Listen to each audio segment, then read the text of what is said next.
afternoon and welcome to the 2023 Yale Innovation Summit. This year is going to be like no other. Talent is the most important natural resource we've got right now. We're taking all the resources we can, putting that not just into higher ed, not just into research, we're putting that into workforce development. And that's what this event is all about. Yeah, it is amazing to see how this Innovation Summit has evolved. In a way, it's evolving with the same pace that our local tech ecosystem is evolving. This year, it's especially exciting to see the diversity of innovation, not just scientific ideas, but arts, tech, AI, biotech, biology, chemistry, all converging and sparking new creative opportunities. It's a really fantastic event. Hi, I'm Isabel, and I'm excited to introduce Banoffee Leather. We take banana crop waste and convert it into Banoffee, banana fiber leather. It's a vegan, cruelty-free, and sustainable alternative to animal leather. Yeah, it's a great opportunity. Kind of reading about what was happening at the Innovation Summit, I was impressed by how many VCs from across the area were going to be here. And that's kind of surprised me, and it's exciting because we're looking to raise capital later in the year. And so it's a really great opportunity for us to get to talk to these kinds of investors, and I think there'll be a lot of opportunities that come out of it.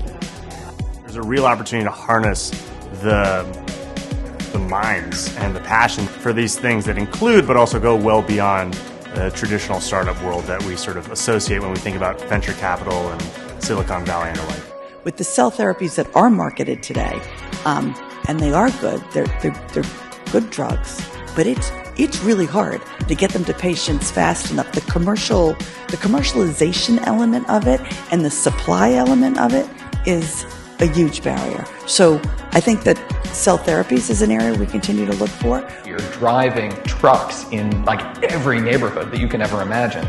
The amount of fuel that we consume, buildings that we build, steel, concrete, all of it, enormous carbon emissions, and we need some kind of solution.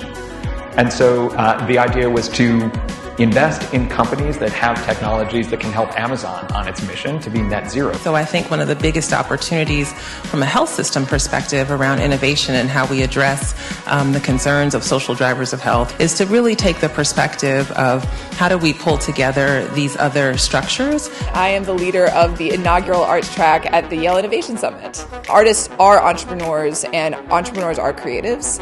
And it's so important to recognize that artists belong in this space and that what we're doing not only has social impact, but it also has financial and economic impact as well. The biggest display of this intersectionality is the e-posters out in the courtyard, where our artists have their ventures lined up right next to like cutting edge therapeutics, cutting edge startups. Being able to discuss this whole ecosystem is really powerful. Entrepreneurship, however you define it, can also be within a larger business. If you're running a business, if you're starting a new business line. So I would just keep, the whole array of options open. And ultimately it comes down to your idea and all of the factors that go into beginning that, whether it's an organization or whether it's a standalone product. It's participating in this buzzing environment of innovation. That's what brings me here, building new relationships, connecting with people, and to be able to drive ideas to fruition. This is why we come here, to drive innovation forward. All right, congratulations to all of the award winners. Let's give them all one big round of applause.